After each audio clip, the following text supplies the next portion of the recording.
This is Henry Mendoza in East LA on June the 9th, 2010. And we're interviewing Jess Muñoz. Right.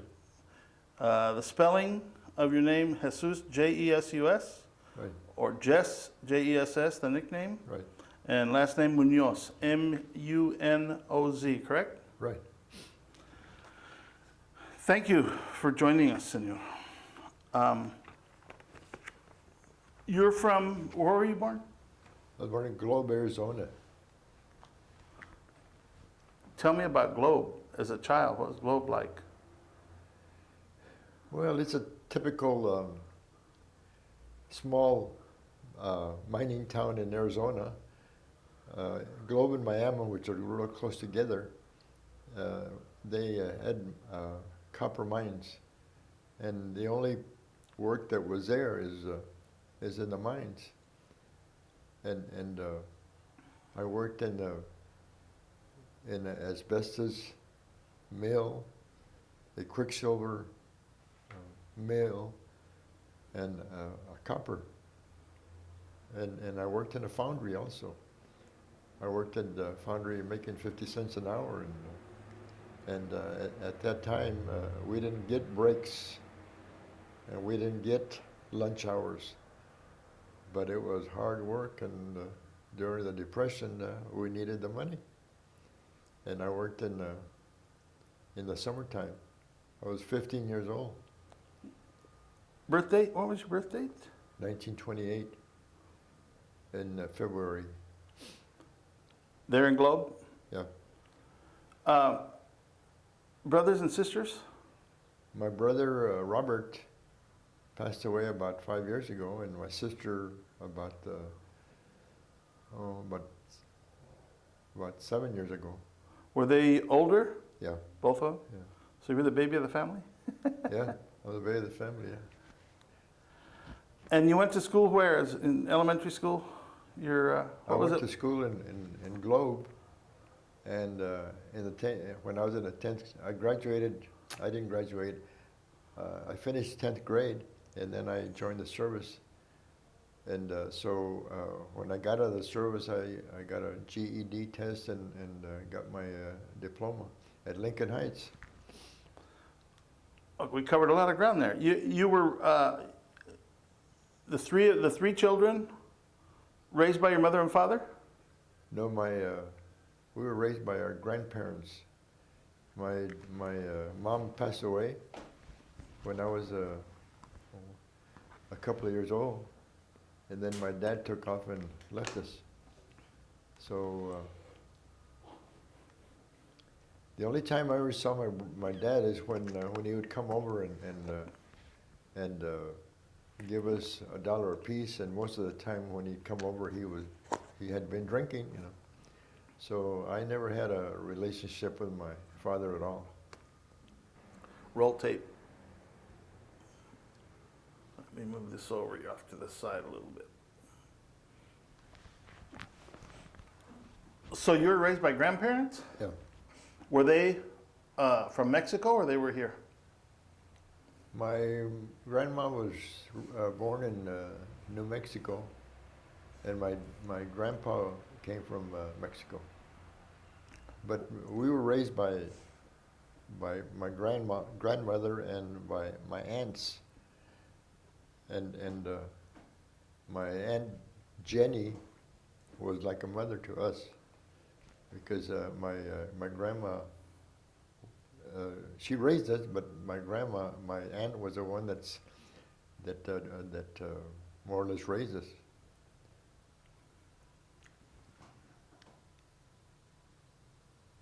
I wanted to come in a little tighter on you.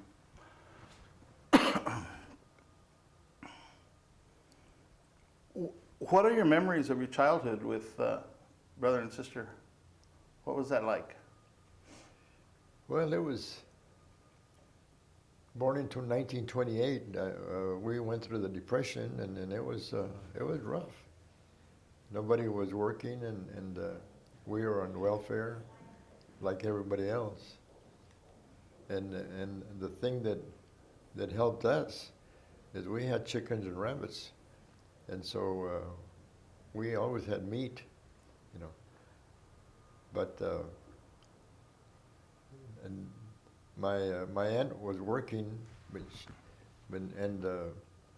she was working as during the war. She worked in the service station, servicing automobiles, and because at that time before the war there was no work. But it was a hardship for them because they had in addition to their family, they had 3 more kids to grow up, you know. So how big was that extended family? How many kids did they have? They had, the problem was that they had several kids, but most of the kids were sick, and one of them died from tuberculosis, and another one was in a hospital for years.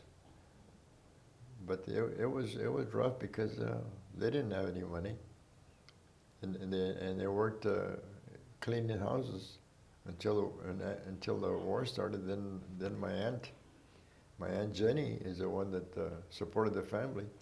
My uncle went into service, but like I said, the thing that saved us is that we had chickens and rabbits. To eat and to sell, or just for your sustenance, for the family? Well, for the family, yeah. We always had rabbits. In fact, when I got married, I told my wife that I wanted to get a rabbit to cook, and it was hard to find when we got married. So you're raised by your aunt pretty much and your grandparents. Yeah. What kind of, this in Globe? Globe, yeah. What was it like? I mean, what kind of community was it? Were you mostly Chicanos, Mexicanos, Spanish speaking? What was it like? Globe was probably half Hispanics, and the rest were but at that time there was a lot of prejudice in Globe and also in Miami, and we weren't allowed to go into certain restaurants, and my wife was born in Miami, and in Miami, if you were Hispanic, you went to a school for Mexicans only, you know.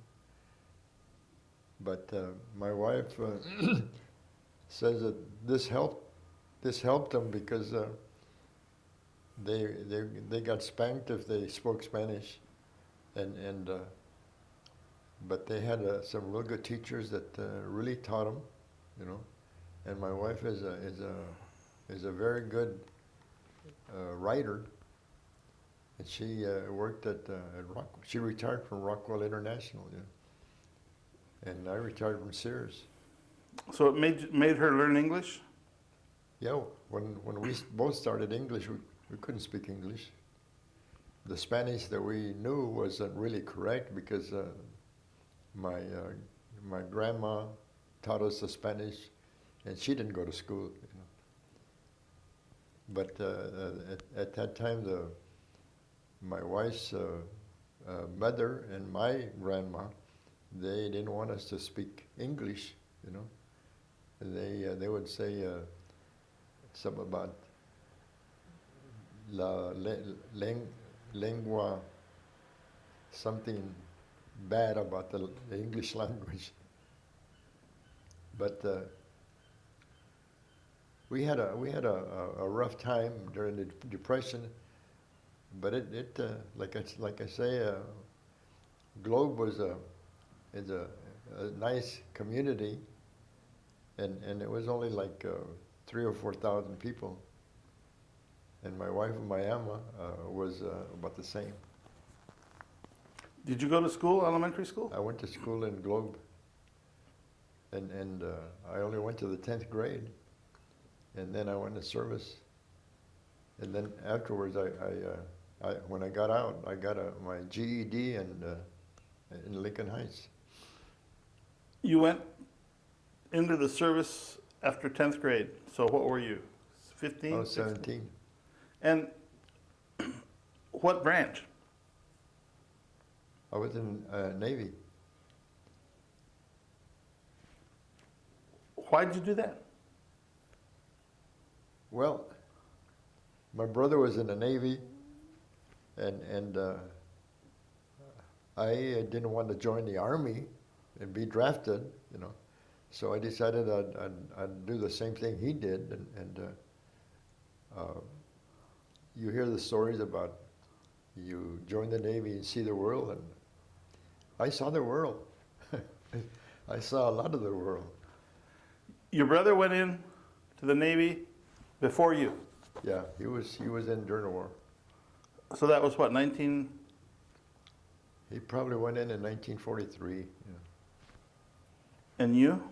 I went in 45. After the war. The war was over? Oh yeah, the war ended in I think August. And I went in October. What was your intention? What was your hope? Well, I went in because there was no work. I worked a lot when I was 15. I started working at the age of 13 years old. I worked in a bottle company with my brother and I, and I worked in a foundry, like I told you.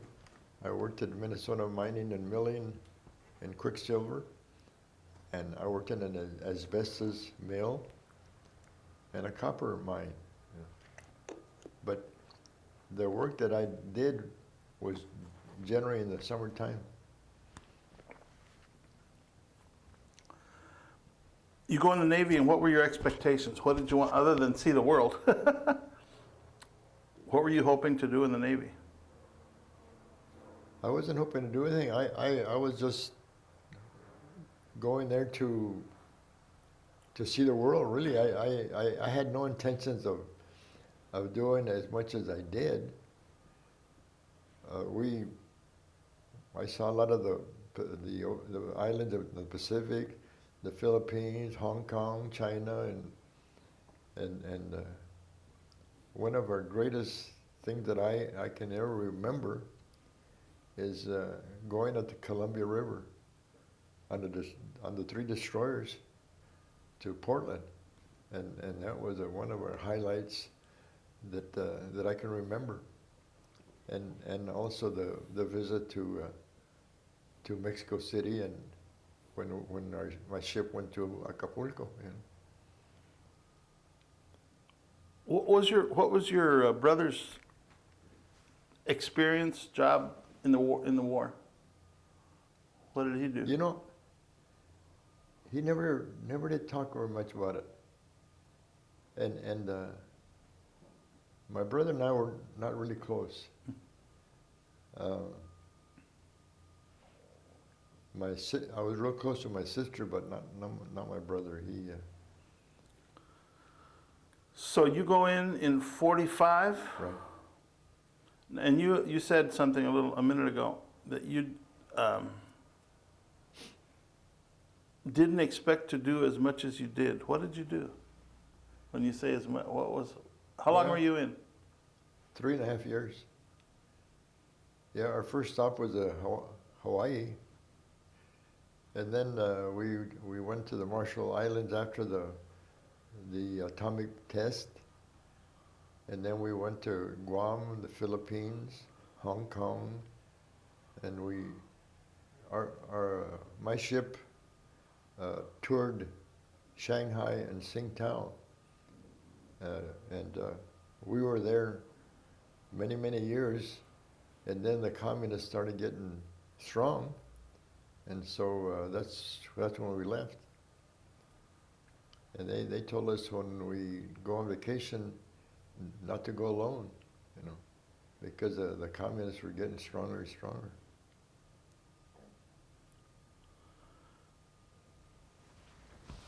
What was your job? You were on a destroyer? Yeah. What did you do there on that?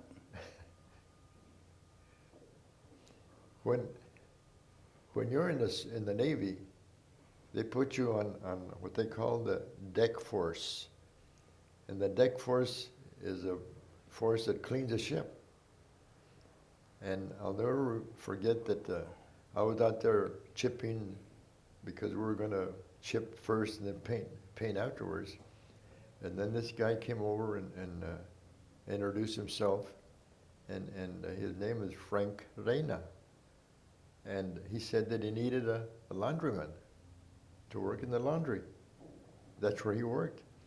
And I complained and I said, I didn't join the Navy to work in the laundry, you know. And then he told me all the benefits that the people that work in that department, like you don't have to stand watch. You don't have to get up when everybody gets up. If you don't like the food, you can go fix your own food, you know. And you can go on liberty anytime the ship comes into port. So that kind of convinced me to go at the laundromat.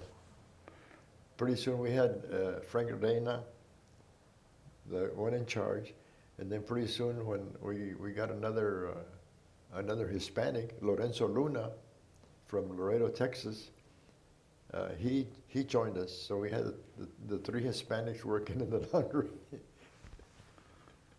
You guys had a pretty good setup.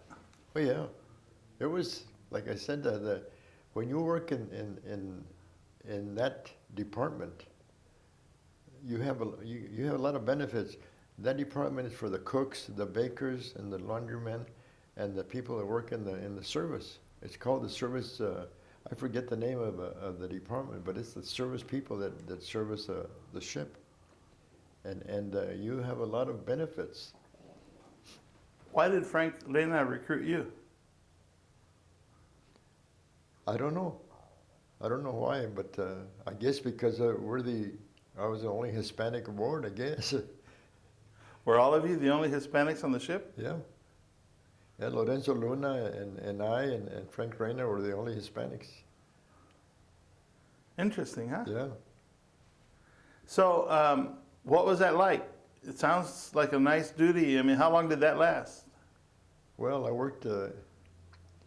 I was in the service for 3.5 years, and so I guess I was on a ship for a little over a year, or a little over 3 years. But like I said, we saw a lot of the world. Same one, same duty, same Yeah. ship? Same thing. Which one? The USS Brush. And we used to belong to a church here in Long Beach, and it was called Cornerstone. And we joined that church, and then pretty soon we met a couple, David and Sarah Magana, and we got to be friendly, and we asked them to go out for lunch, and we started talking, and he asked me if I was in the service, and I told him yes, and then I told him I was in the Navy, and so was he. And then he said, "What kind of a ship were you on?" "A destroyer." And so was he. And then, "What's the name of the ship?" "USS Brush."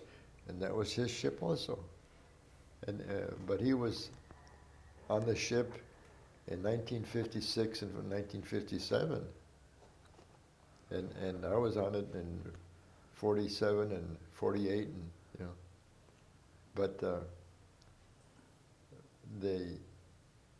we have a real good relationship. In fact, I called David Magana to see if he'd come over and join us in this interview, but he had other commitments.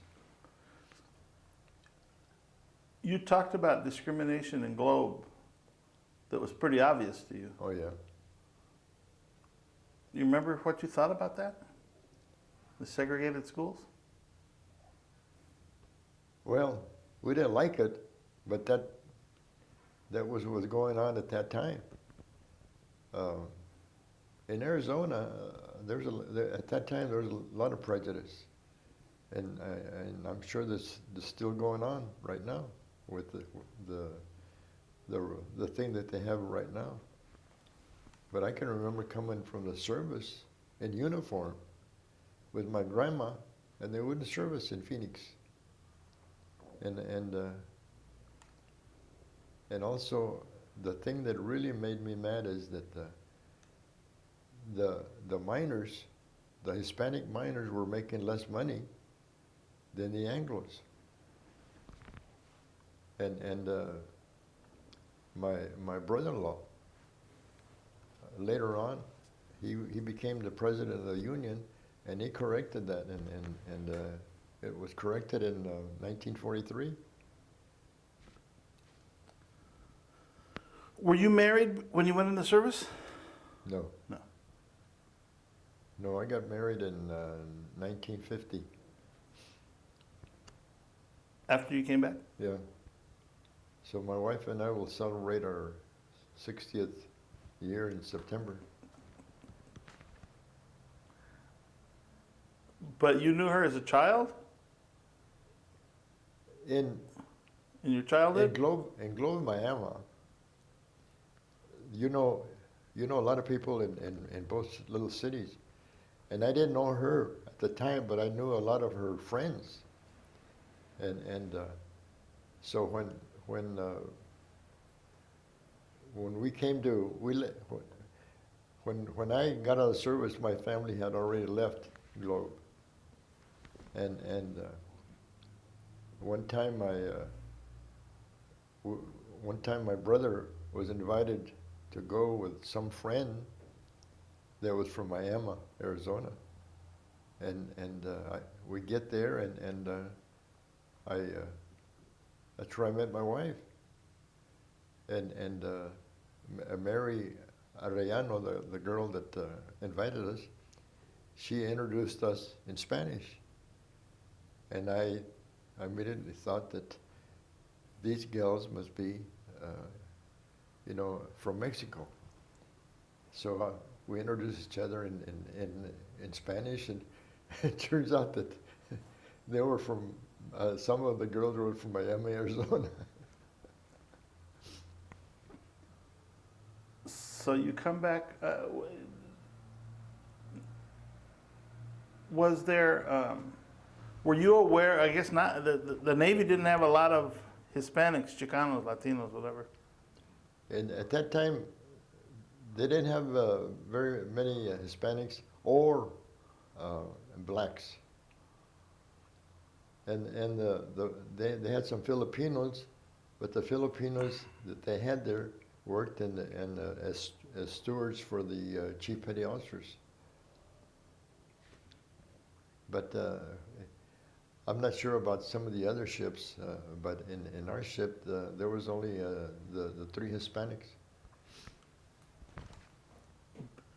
As a member of the Navy, you have a little different experience than, I just interviewed Mr. Morin, who's part of a big group of forces that went into Vietnam. You know, there's hundreds, if not thousands, of soldiers he is, if not directly exposed to, indirectly. Yeah. He's part of the big force. How many people on the destroyer? The peacetime is 175, so it's a small ship, and the difference between like a cruiser or a big ship and the destroyer, you know everybody. And I'll never forget when I went to visit a friend of mine from my hometown, and I went to the ship, and I asked the petty officers aboard where I could find my friend, and they never heard of him. They asked what division, and they told me the 1st Division. So I went to the 1st Division, and they didn't know him. On my ship, if you went aboard and you asked for somebody, he'll tell you where he's at that time. In the destroyers, you're very close with everybody. There's no unfriendliness at all in a destroyer because it's so small. It never occurred to me before that in the Navy the experience is different because of that. The assignments can be, Oh yeah. a ship, 175 people is different from a division and thousands. So, different experience. Yeah, it's the only bad thing about destroyer is it's so small, is that you have rough weather and you feel it because that ship bounces around like a cork, you know. It's hard to imagine a 2,200 ton ship bouncing around in the ocean, but people don't know about the ocean, that it is so powerful that people cannot believe that you can look out as far as you can see and you see nothing but water, you know. How would you describe your time on the destroyer? I mean, my God, you went from, and you tell me, but military police in Mexico, and you're in, off the waters of China and Japan, and this is different situations. I mean, what did you do in those voyages? In China, we just patrolled the China Sea from Shanghai to Tsingtao, and that's all we did. And the time that we stopped at Hong Kong we're coming from the Philippines, and we visited Hong Kong. But all the time that we spent patrolling the China Sea, we didn't do nothing but patrol, and occasionally we would go on Liberty. Most of the time that we would go on Liberty, we would go on Shanghai. But Tsingtao was a big city also, not as big as Shanghai. But the time, like I told you, the thing about the destroyer is that we're very close, and the only bad, like I said, the only bad thing about it is that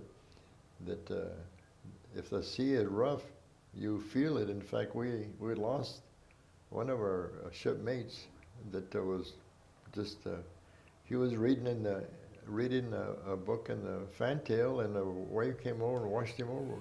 We could never find him.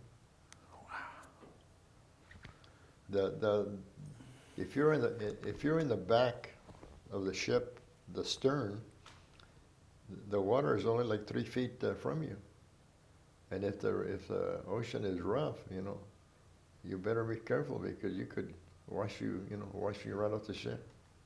Did you enjoy being at sea, being a sailor? Yeah, except when it was rough. But I enjoyed the service. The Navy. Yeah. So you're the only Hispanics, Latinos, Chicanos that were there. So there were no issues about being a minority or being. No, not in the Navy at that time. The only thing that I noticed is that there were not any blacks, and the Filipinos that they had there were working for they call them stewards, and they worked for the petty officers, for the chief petty officers. A chief petty officer in the Navy has a lot of privileges. It's like a top sergeant, like a master sergeant, You didn't see any wartime duty. No. Were you able to go ashore much? Oh yeah, yeah. We went ashore in Manila, you know, in Hawaiian Islands, in Shanghai, you know. And this is right after the war? Yeah. What was that like? Well, when you go on Liberty, that's what they call Liberty. You don't do much of anything other than go to the bars, you know. You don't see like museums or things that are supposedly interested. You just go and have a good time, you know. But the one that I enjoyed the most, I told you, is when we went up to Portland, Oregon, on the ships, and in Portland, they really greeted us very friendly, you know. And the only thing I didn't like about Portland, and there was a dry state. You couldn't buy any liquor. But I never had any trouble buying liquor because I was only 18. No, nobody questioned it. The only bad experience I ever had in the service was when we came back and the ship was going to be repaired in San Diego, and me and my friend, we at that time they allowed you to change clothes. So we had a locker in San Diego that we had our clothes, and we went and changed clothes, and we went to Tijuana. And my friend got drunk, but he wasn't causing any problem. He just got drunk, and they called the police, and the police were taking him out, and like a dummy, I went and said that I could take him back to San Diego, and no sooner did I open my mouth, some cop just decked me right in the mouth, you know, and they beat the tar out of me and threw me in the meat wagon. And when I was in there, some prostitute told me in the meat wagon, if you have any money, you better hide it. And I had $23, and I hid the 20, and they took the $3, but I put the 20 in my shoe. And the next day, I used the 20 to bail me out of the jail. But being that I was in jail and I was over the hill, so I got a court martial for being AOL. So for years, my wife would want to go to Tijuana, and I never wanted to set my foot in Tijuana. Finally, later on, I agreed to go, but I'll never forget that incident. So Tijuana wasn't a very receptive town even then. No.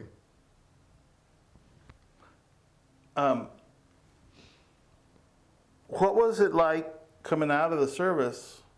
You got married right away? No, I got out of the service, and then when I got out of the service, my brother, my two uncles, they were all working for Sears, and so I went and applied for Sears. So I got a job with Sears, and I worked there for 36 years. And it was, Sears at that time was a very good company to work for, because they had some profit sharing plan that you could save money. But they did away with it a long time ago. Where'd you work? First of all, I worked 15 years at a warehouse in East LA. And then one time the manager of plumbing department in Buena Park kept wanting me to go work for him. And he wanted me to be a salesman. And I told him, I have never sold in my life. And he convinced me that as a salesman for Sears, there's no pressure. People come to buy, and all you got to do is know the merchandise, and I knew the merchandise.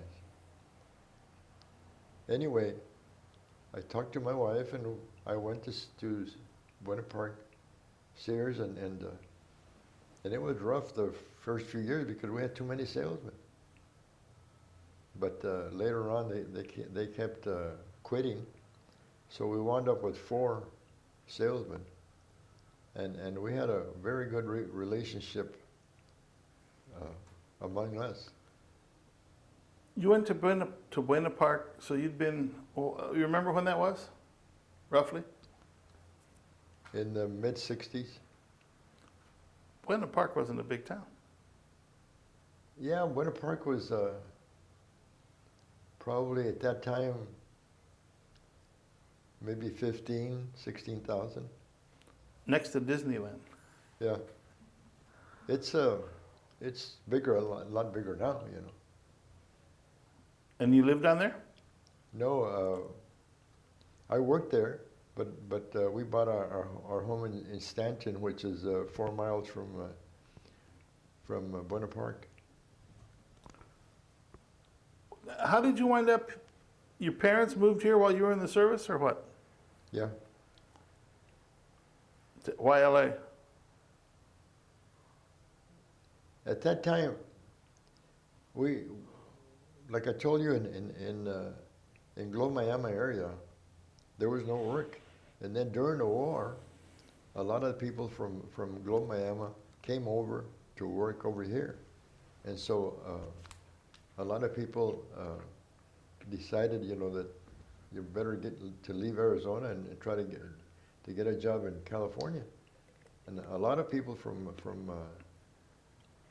Arizona came over to work in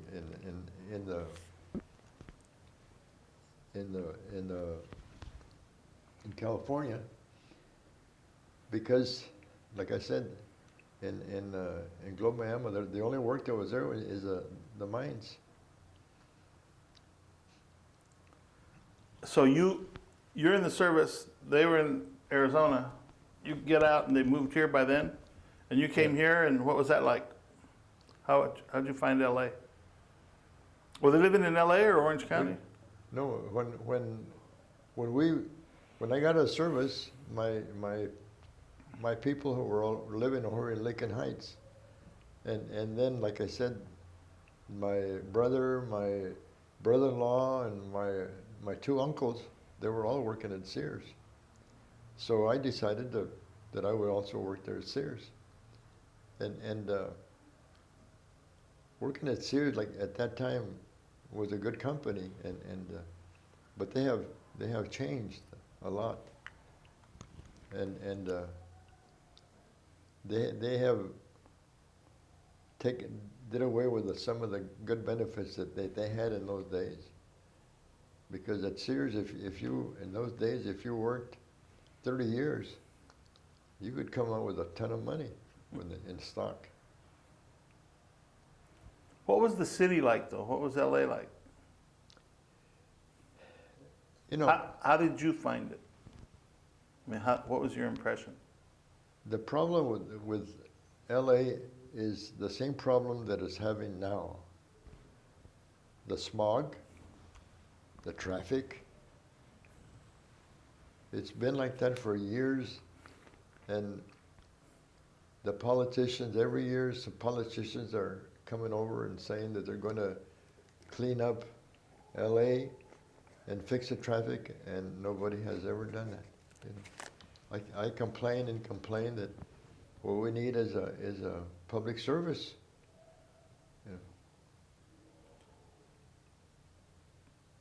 What was it like in the Latino community, or did you notice anything?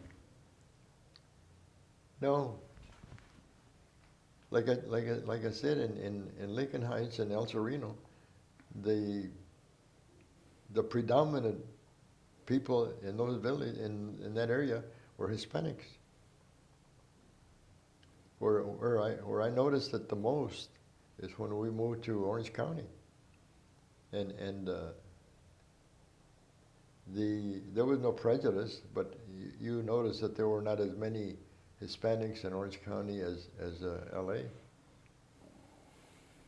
But I like Orange County because the traffic is a lot better than LA. And what does your wife do, or what? She retired? She worked at Rockwell International, and she retired in 88. After how many years? She worked, I think, 24 years. She had a real good job. The people in the aerospace industry, they made good money.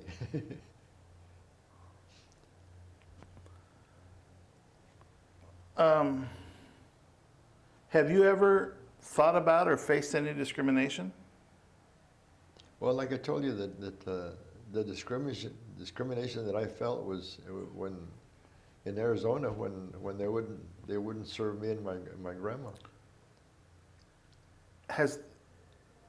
But not as older in your later years, as much, or No. you reflect back on that. You remember that What? when they wouldn't serve you. Oh yeah. But I you know, there was at that time there was a lot of prejudice, and we in Miami, Arizona, we had a cop that used to hate the Mexicans, and they used to call him El Ciego, because what happened is somebody the story goes is that some Hispanic had hit him with something on his eye and then put his eye out, so he hated the Hispanics.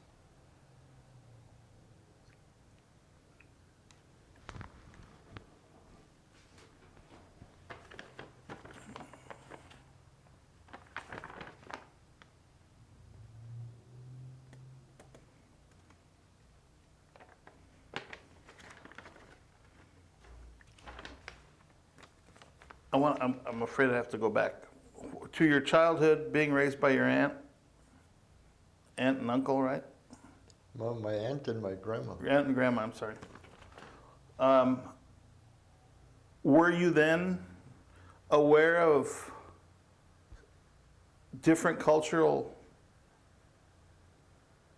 styles of living that Latinos had, Hispanics had, or the Hispanic culture? Was that part of your childhood life?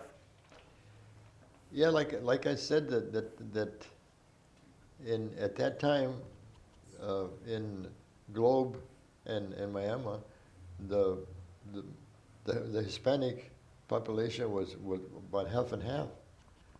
So in Globe, we didn't notice as much prejudice as in Miami, but we knew that there was prejudice. But like I said, there was some stores in Globe that they wouldn't let you go in. That's just the way it was. Yeah.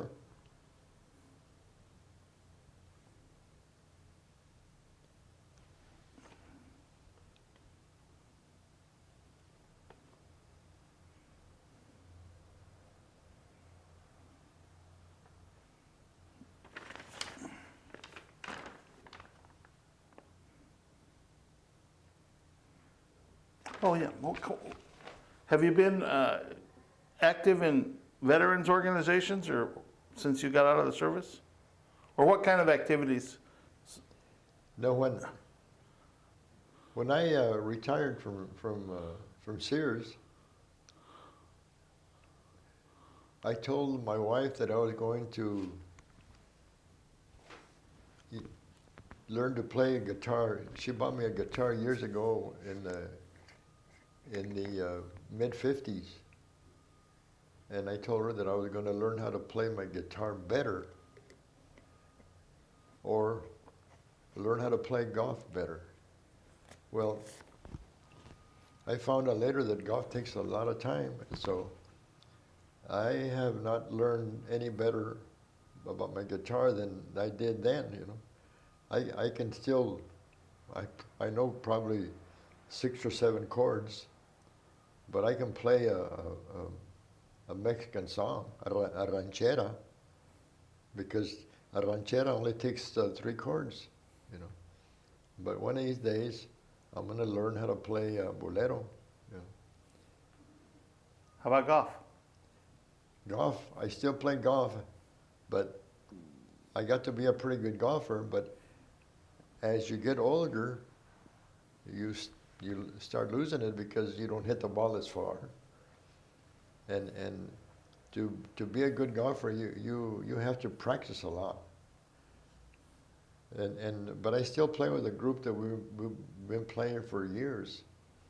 And at that time, we all shot fairly well. We used to shoot in the high 70s and low 80s, all of us. And now we're all lucky to break 100, you know.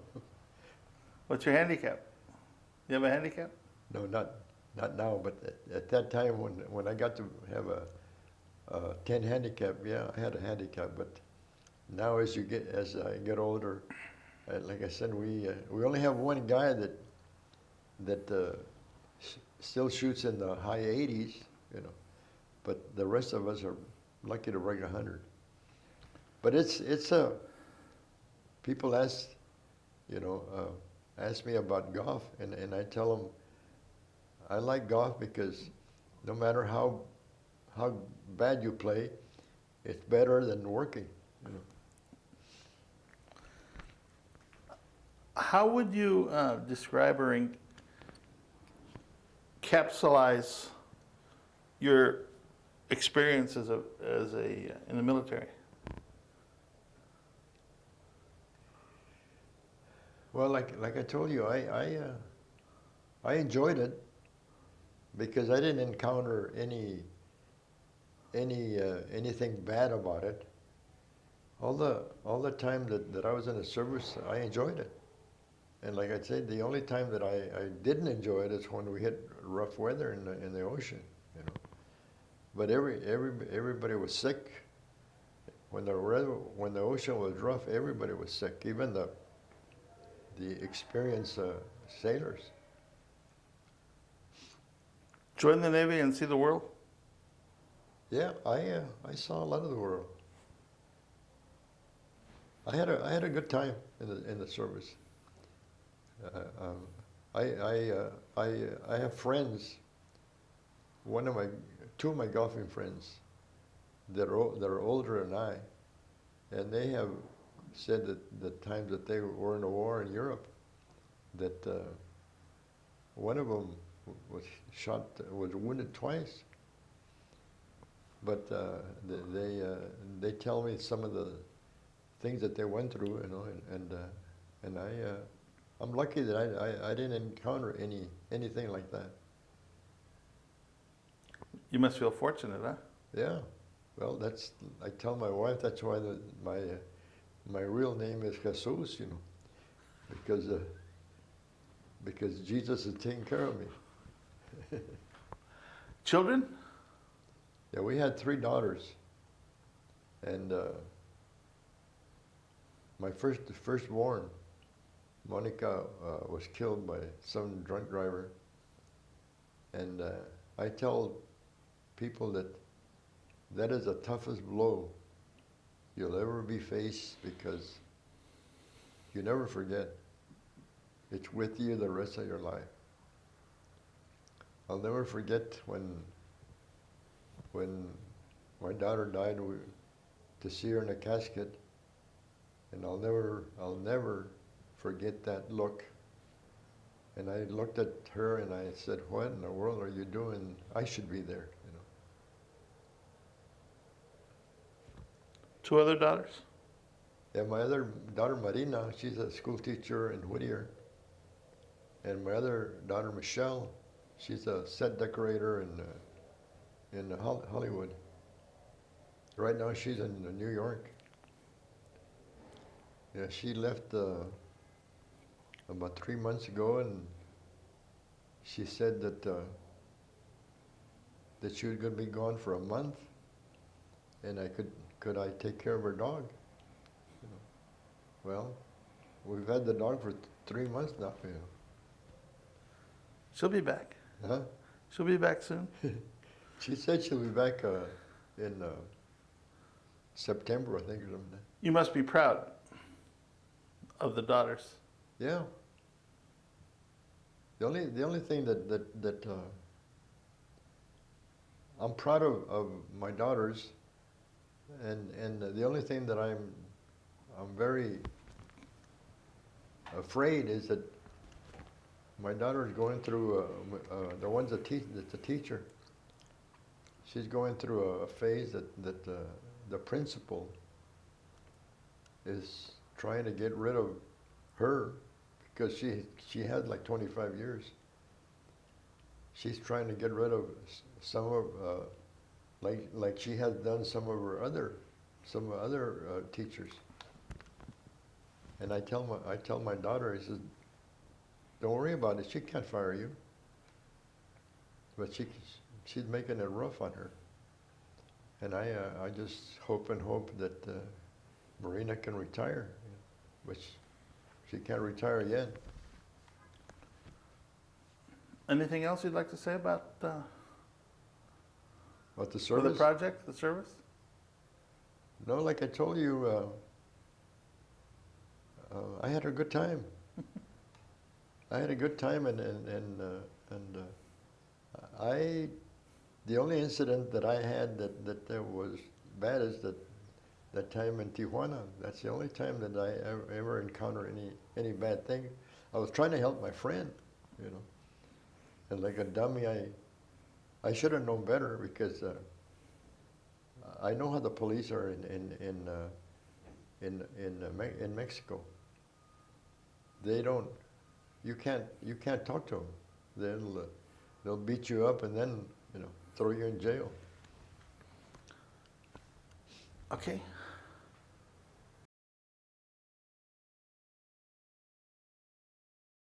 And surprise the Americans in Pearl Harbor.